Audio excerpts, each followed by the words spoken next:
Welcome to another InWheelTime podcast. Could you see we're having a little rough start this morning? It's okay. Is it okay? Yeah. Okay. Hey, this is your place for all things automotive, the award-winning InWheelTime car talk show. Recalls, guess what the car sold for, and more. Later, Mars has This Week in Auto History, Jeff has the racing calendar, and I'll get you caught up on the stories making automotive news headlines if I don't blow that too. Howdy, along with Mike Out of This World Mars from Neaterville, Texas. We always need more Jeff Zekin, Chief Engineer David Ainsley. I'm Don Armstrong. Glad you could join us on this rodeo parade Saturday in Houston, Texas. Looks like the weather's clearing. Yep. A lot of heavy fog this morning. And it ought to be a beautiful day, a beautiful night to go get plastered out at the rodeo barbecue. Yeah. Good Lord. Careful, you might get Have you ever been to the rodeo barbecue? Long time ago. You know, I was at the actual very first one, and Bum Phillips was the honorary judge, if you will, and that's how long ago that was. But there were no tents. It was out in the Astro World parking lot, and compared to today, there's $1 million tents. Oh yeah. Yeah, they spend a lot of money. You know, there's all the big oil companies and all that. Let's do the recall, shall we? Oh, let's do that. Letting your car's gas tank run on near empty is usually a red flag, but following a new recall, doing so may actually be safer. According to the National Highway Traffic Safety Administration, the 2026 Subaru Crosstrek Hybrid and the 2025 Subaru Forester Hybrid have a fault with their fuel tanks that could cause a fire, and owners are encouraged to park outside until the Japanese automaker addresses it next month. Let's not address it now. Let's address it next month. So after you burn your house down. With the level goes low, it's going to catch on fire? It says, I don't know. 69,153 vehicles over the two nameplates are affected. To avoid risk, it's best not to fill the gas tank to capacity. Unfortunately, this will be a relatively easy fix as the electrified part of the powertrain is not to blame for this recall. Let's take a more detailed look at the problem and how Subaru intends to resolve it next week. Same time, same bat channel. It's relatively easy to fix, but we're going to wait a month. Yeah, exactly. I'm going, what? Well, gas burns. It's the liquid of gas burns, but the gas of gas explodes. The fumes. So the fumes explode. They'll fire it up. Right. Hey, you know what? I think I'd park the car and get me a rent car and, trade let it somebody else pay your money for back. it. Ford said Thursday it's recalling 4.3 million pickup trucks and SUVs in the U.S. 4.3 million because a software error may cause trailer brakes not to function and exterior lights to fail. You've seen it driving down the road at night, and there's a car that doesn't have any lights on whatsoever. How do they get away with that? Can you not tell that you don't have lights on? People are going by honking the horn and flashing the lights. Yep. Oh, I don't know what's wrong. U.S. automaker said the recall covers 2021 through 2026 Ford F-150, 2022 to 26 250s, Super Duty, Lincoln Navigator, Expedition, Maverick, along with some Ranger and E-Transit vehicles. When towing a trailer, the integrated trailer module may lose communication with the vehicle, potentially causing a loss of brake and turn signal lights or a loss of brake function. Great. Ford will address the issue with an over-the-air software update. Other recalls include engine failure in the Nissan Rogue 23 to 25. Yikes. I think my daughter has a Nissan Rogue, and I think it falls into that category. She hasn't had any problems with it. Gears in the electronic throttle body may break in the Nissan Rogue 24 to 25. Rear view camera may fail, yes. Gears in electronics. That's opposites. Gears in an electronic device. That just baffles me. Did you want me to comment on that? No, I'm just trying to figure out why would you have gears in an electronic device? Well, it's gears in the electronic throttle body. Throttle body itself. All right. Okay. Rear view camera fail. Cadillac Lyriq 2024. No. Rear wheel lockup from the transmission control valve failure. No.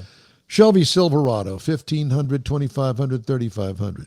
GMC Sierra 15, 25, 3500. 2020 to 2022. And rear wheel lockup from transmission control valve failure in the Cadillac Escalade and the ESV, the Suburban, the Tahoe, the Yukon, and the Yukon XL 2022 model year. And finally, Lexus LX 25 and 26, loss of drive power from transmission damage. That is unusual. It is unusual because they never have any recall. And that's we talk about some of that. So damage. I mean, All it says is damage. I didn't drill down into it. Yeah. It could be, damage from a toenail that popped up and hit it in the bottom. I don't know. That would be a toenail. Isn't that the European vehicle? That's exactly right. That's the Alfa Romeo. Alfa Romeo toenail. Alfa Romeo toenail. So you hit an Alfa Romeo. So yeah, it's a little shorter, so it kind of clears pretty easy. That's a low sports car there. All right. Got to stop. Are we ready? Are we ready for the sold cars roundup Yes. from Hemmings? We Okay. can get that way, really. George, It is Mr. time for Heisman. you to join us in the fun and laughter of this. So these cars were sold through Hemmings.com week before last. And so we decided to pick a few of them and see if you know what this car was sold for. You are Karnak. Karnak. That's Karnak, exactly right. that's So right. here now, the first one up is a 1981 Chevrolet Corvette. Oh, Okay? 81 Corvette. I like it. What do you think that this car sold for? Now, let me just say this before you guess, because I would not guess this price. Let me put it that way. And I had a 77, which is a C3 also. It sold for more than that. So my guess is this has got a complete restoration, or it's got an LS engine swap. Something is special with it. So it's above what it would normally be, and that's $7,000 or $8,000 or something stupid because it had no horsepower. Anyway, so this is an 81 Chevy Corvette. What did it sell for? I say 32. We've got some All right. folks. So David says 50. Yeah. Jeff says 20. Jeff Heitzman says 25. Yes. George not with us today? He was, but I haven't seen him come in He's here busy. yet. He's trying to find all those nines. Yeah, That's exactly right. Well, this 81 Chevy Corvette sold for $42,000. Oh, Somebody must have been out of their mind restoring this car I thought and 32 doing whatever was high. modifications that were It done is to pretty. It's a good looking car. Yeah, but I it drive is. it. Yeah. No, the person out of their mind was who gave that much for that car. Well, there's that. That's too. true too. Next up, another Corvette. Okay. Right. This and my suggestion to you on this one would be don't overdo it. Okay. Yeah. All right. So this is a convertible with those very, very ugly luggage rack on the back of it, which should take about $10,000 off. It's like a 1990 Chevy Corvette convertible, yellow. This would be a C4. And so sold car price is what? What would you guess this sold car price? It's got black. What are those black wheels on it? I guess. I'm It's going to go some- 22. I'm going to go 22. And that would be a car you'd see in Florida. Yeah, you're right. Yeah, exactly right. So David's coming in at 17, and 17. Mr. Heitzman thinks Yes. it's worth a little bit more. He thinks it's worth about 30,000. 31, yeah. What do you think, Jeff? That's 22. I guess 22. Well, as I said in my preamble, don't overthink this because it sold for $13,440. I was going to say it's probably like $4,000. Yeah, no, $14,440. Yeah, that doesn't. appeal But, to me that's at all. about right. That's on the money, I I guess. guess. If you take, sir, I'll buy that car for $13,000 if you'll take the luggage rack off. Anyway, Here we go. next up is the 1987 Oldsmobile 442. 2. Yeah, with T-tops. Yeah, T-top. That's a good-looking car. It is a good looking car. Factory wheels.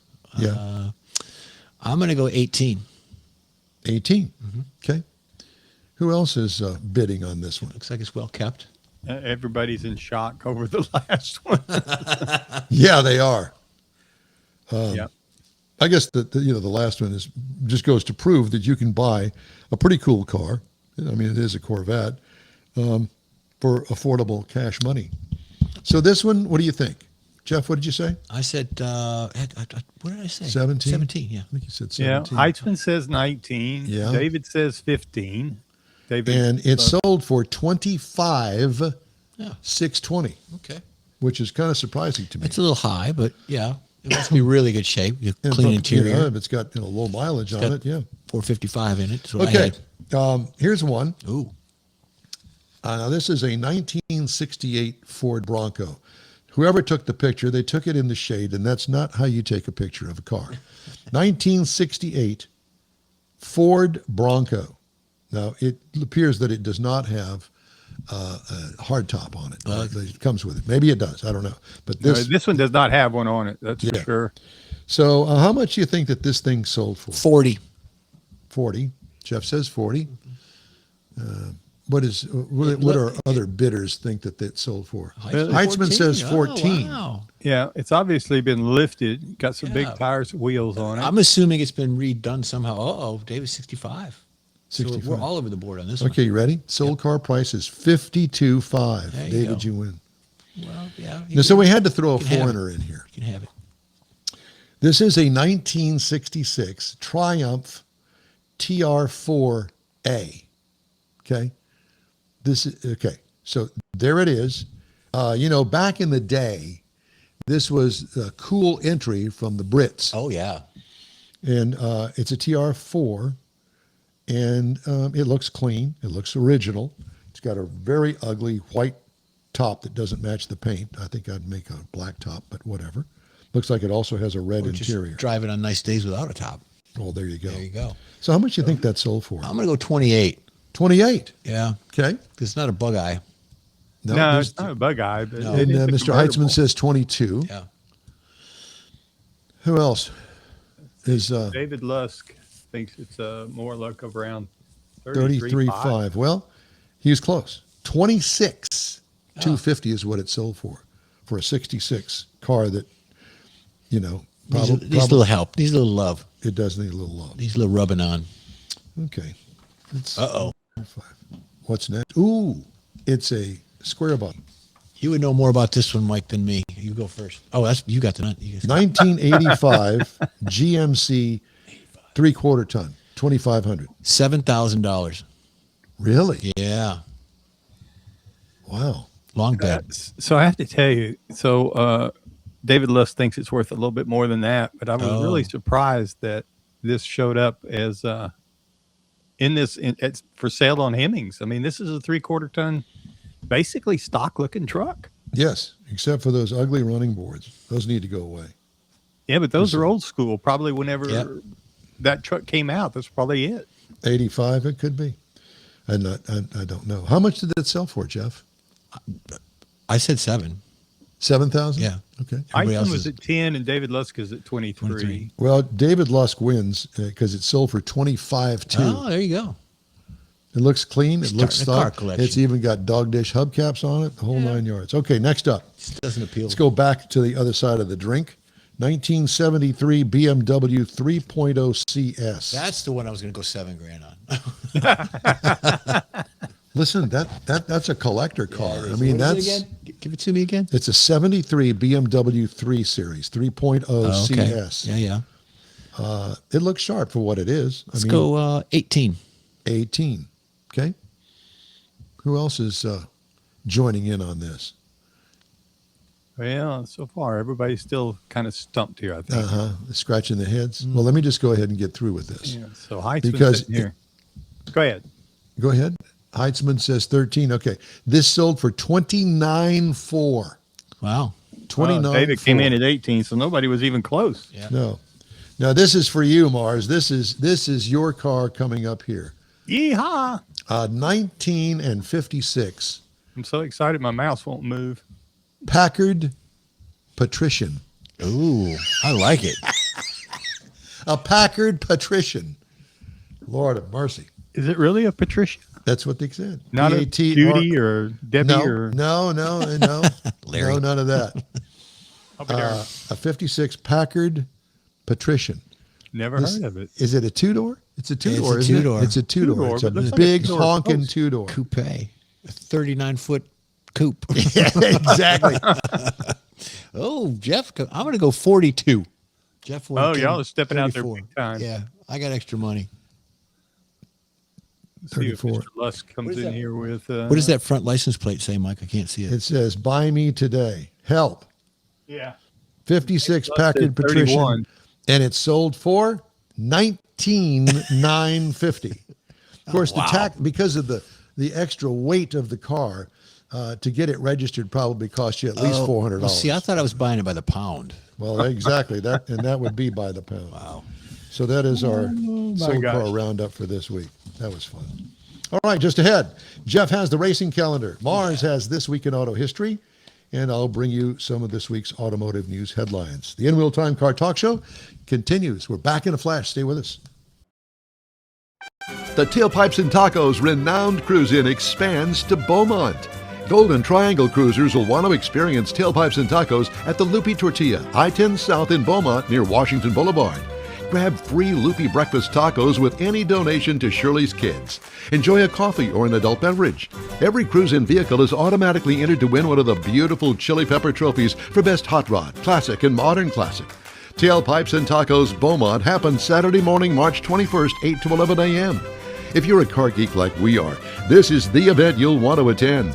The InWheelTime Car Talk Show will be online live, and you may be interviewed about your ride. Tailpipes and Tacos Beaumont edition, Saturday, March 21st, 8 to 11 a.m. at the Loopy Tortilla, 2050 I-10 South in Beaumont. The Katy Tailpipes and Tacos happens Easter Saturday, April 4th, 8 to 11. The free Tailpipes and Tacos Cruise-In is a production of Loopy Tortilla Tex-Mex, Beaumont, and Katy. Tastes pretty good. Apple or Android, InWheelTime Podcast can be found everywhere, on the stream and through downloads. Whether you're on the road or at home and jonesing for a different kind of car talk show, give InWheelTime a try. Honest new car reviews, fun, informative interviews with real car people, weekly automotive news, features like Jeff's Car Culture and Mike's Driving Destinations, all on InWheelTime. Check us out on SiriusXM Podcasts, iHeartRadio, or while you're shopping on Amazon through Amazon Music. InWheelTime.com has a list, and we know you love lists. Join us for our live broadcast every Saturday, 10 to noon Central on InWheelTime.com, Facebook, and YouTube. We hope you'll check us out. If you miss us, you'll be able to connect through a podcast from your favorite podcast channel. Okay, time now for the racing calendar. Jeff has that, sponsored by Texas Muscle Car Club Challenge. Thank you for that. Hey, we got NASCAR going on right now, and it is in the state of Texas, and it is at COTA, Circuit of the America, and that's outside of Austin, Texas. And what we got going on is today at 3 p.m. on the CW is going to be the O'Reilly Series, and then what we had yesterday, actually, is today. Wait, let me back up. I got my series mixed up here, Don. So we got Craftsman Truck going on today at noon on Fox. Then at 3 p.m. today. The news is on Fox today because we bombed around. I know. It's just Fox Local. And then you've got on the CW today at 3 is the O'Reilly Series. That's what I got confused. And then, of course, tomorrow you got the big boys, the Cup Series going on at COTA. That starts at 3:30, and that is also on Fox. So without any more confusion, we've got the Indy Series starting today in St. Petersburg. I watched a little bit of the qualifying and the practices and all that. Struggled a little bit because it rained. The Truck Series was rained out yesterday because the Truck Series and the Indy Open Wheel Series is in St. Petersburg. So the truck race got rained out. They're going to do the Indy Open Wheel, and that's going to be March 1st, which is Sunday as well. Then you got NHRA coming up very soon, couple of weeks. Gainesville for the Gator Nationals. That's going to be fun to watch. Formula One. Let's talk about that. They're struggling. The new car for Formula One, they're having their challenges with it and all the tests that were going on in Bahrain and all that good stuff. But it starts March 7th, which is next weekend, and that's going to be in Australia. It's the Australian Grand Prix. Good luck to Cadillac. We're pulling for you, and we'll see you there. All right. Thank you, sir. Time now for This Week in Auto History, Mr. Mars. Yes, sir. We found a few things this week that are I thought were rather interesting. In 1893, Rudolf Diesel, there was really a guy named Diesel, he got his first patent on the diesel engine. Now, this is really important. And of course, the difference is it doesn't use a spark plug like a regular gasoline engine. It actually takes and uses high compression to create instead of a fire to start it. And it's really important because it became the backbone of all of our commercial trucking, our railroads, cargo ships, agriculture, military. I mean, the diesel shows up everywhere, even in cars for high fuel. And even in Neaterville. Even in Neaterville, we got one or two over here when the train comes through. Then in 1901, the Oldsmobile started producing the curved runabout. Now, this is important because it was truly the first mass-produced automobile. It wasn't just another car because it started the idea of using standardized parts and early assembly line techniques, which obviously fed into Ford's assembly line and all the wonderful things that he created regarding mass production. Now, then in 1915, this is important for you guys over there, first electric traffic signal was put in Houston. Now, they did have traffic signals, but they were manually manned, literally guys standing in these little towers changing the light colors to control the traffic. That's Don Armstrong in there. That's where he is. You know, he's waving at all his fans as they go by. Yeah. And It's like a toll booth. just about. But anyway, so they brought in the electric lights, and so this is what provided the consistency for traffic flow. It'd be better if we had that today. Mm-hmm. That's not a bad idea. Oh, particularly over there where y'all have the little trains. They'd run them over. And so anyway, it also meant that they could also take all the officers off those street intersections and put them to doing other things that are more important than traffic control. Mm-hmm. Then in 1953, the Watson Roadster was created. And it showed up at the Indianapolis 500 in the 50s and became the dominant design of the decade. Of course, if you didn't know it, it was built by A.J. Watson. Now, this was a front engine layout, lightweight tubular chassis, low center of gravity, and it had the Offenhauser 4-cylinder engine that was so well run and well known from the Indy 500. Now, it won multiple Indy 500s and represented, the pinnacle of the front engine race car engineering that flowed into other areas. Here's this one's for you, Jeff. I found this one specifically for you. Oh, great. 2008. Your heroine, Danica Patrick. I haven't been on heroin in years. So she won a major open. She won her first open wheel race in North America, capturing the Indy Japan 300. There you go. So really it wasn't. Yeah, it was. She won it in Japan. Not yet. Well, yeah, but then that was her first Indy 500 open wheel race that she ran, and then she came over and of course went on to run some more in the United States. She got into NASCAR, and she really, she didn't really get as far as a lot of people thought she would, although she did win some races. But it was more important that she kind of created a path for other female drivers to kind of move into the sport slowly but surely. Well, I met her. Don't call me years ago in Kansas, because back in the day, open wheel used to run with the truck series. And we had a tent when I worked for Keystone. We had a tent in Kansas, the new facility up there at the racetrack. We were walking through the garage in the infield where the drivers are, and she was coming up. She was married to a real tall young man at the time. And she said, "Hi, Jeff." No, she wouldn't, and there was several of us in a group, how they have group and they get autographs. And she walked right by everybody and put her nose up in the air and just like, I don't have time for you. And this whole group of fans. So she lost me after that. Just did not follow her. And she actually dated Aaron Rodgers. So I'm sorry, I didn't mean to interrupt your story, Mike. Not a fan. Here, just like go I said, ahead. this is for you, Jeff. So by all means, just go with the flow, Jeff. Not a fan, man. Rail on her. Next. What's next? Well, that was this week in automotive history. Oh, that's Good. going to We're end wrapping up it? with Jeff. Jeff's comments right there is going to finish it up. Way to go. Well, Sorry. obviously, Jeff isn't a big fan. No. So some of the stories making automotive news headlines, we read the story about EVs and how these manufacturers are losing billions upon billions of dollars, and Stellantis seems to be at the head of the pack for that. Well, hourly UAW members at Stellantis will not receive profit-sharing payments this year, the first time they'll miss out on the annual bonuses since 2011, after tariffs and lower sales pushed the automaker's North American operation into the red because they don't have any cars to sell anymore. The average payout for UAW workers at the Detroit 3 is about $6,200 this year, nearly 40% less than the 2025 average of almost $10,000. Wow. Ford get about $6,780 from profit sharing in March, down from $10,200, while GM employees can expect as much as $10,500 extra in their February 27th paychecks, a 28% decline. Stellantis contract with the UAW pays $900 for every 1% of North American profit margin. For 2025, the company lost $2.2 billion in North America for a margin of negative 3.1%. So what does that mean? That they have to pay? They have to pay Stellantis now because they didn't make it. They didn't make the cut. I don't know. It's terrible. So in that vein, while you got your mindset on money and Stellantis, Antonio Filosa, who took over as head of Stellantis in June of last year, received $6.37 million in total compensation last year, the company said. Compensation topped the company's earlier projection that Filosa would earn at least $4 million in his first 2 years as CEO. His pay could rise as much as $23 million a year from 2028, including bonuses.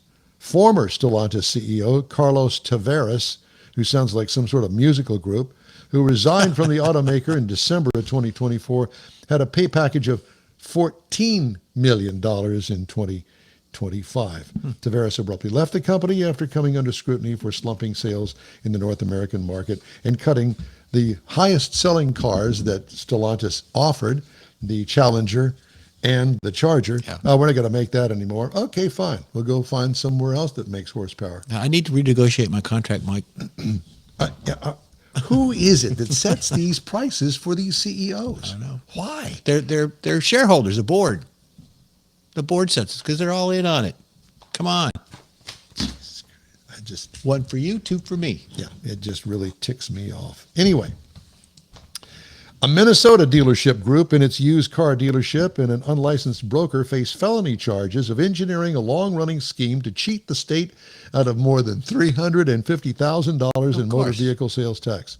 The complaints filed by the Hennepin County Attorney's Office against Walser Automotive Group in Bloomington, its Walser pre-owned sales subsidiary, and William Ward.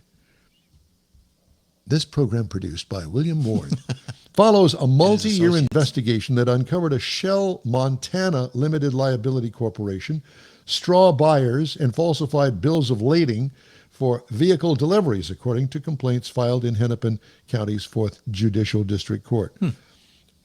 $350,000. Walser, by the way, ranked 32 on Automotive News Top 150.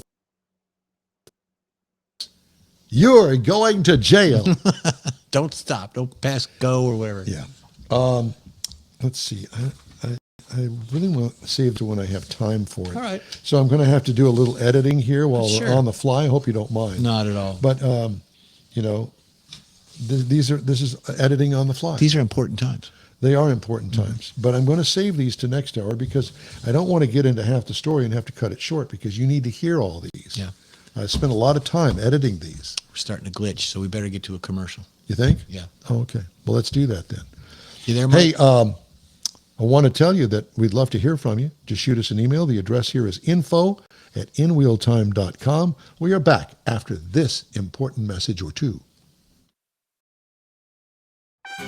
The Easter Bunny's coming to the Tailpipes and Tacos Cruise-In at the Lupi Tortilla Tex-Mex in Katy, April 4th, 8 to 11 a.m., and you're invited too. Bring the kids and grandkids. It's a cruise-in like you've never attended before.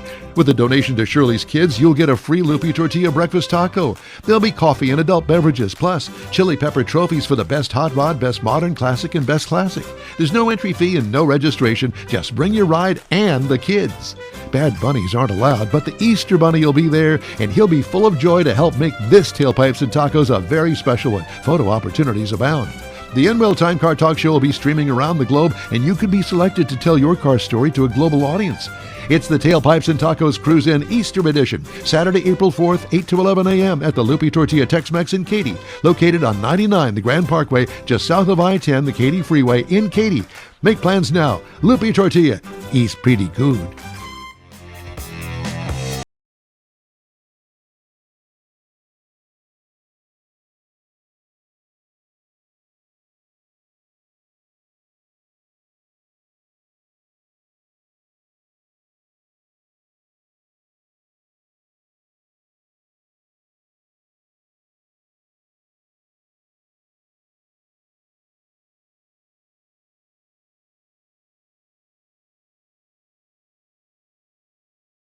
Podcast episode of the InWheelTime Car Show. I'm Don Armstrong, inviting you to join us for our live show every Saturday morning, 8 to 11 a.m. Central on Facebook, YouTube, Twitch, and our InWheelTime.com website. Podcasts are available on Apple Podcasts, Spotify, Stitcher, iHeart Podcast, Podcast Addict, TuneIn, Pandora, and Amazon Music. Keep listening, and we'll see you soon.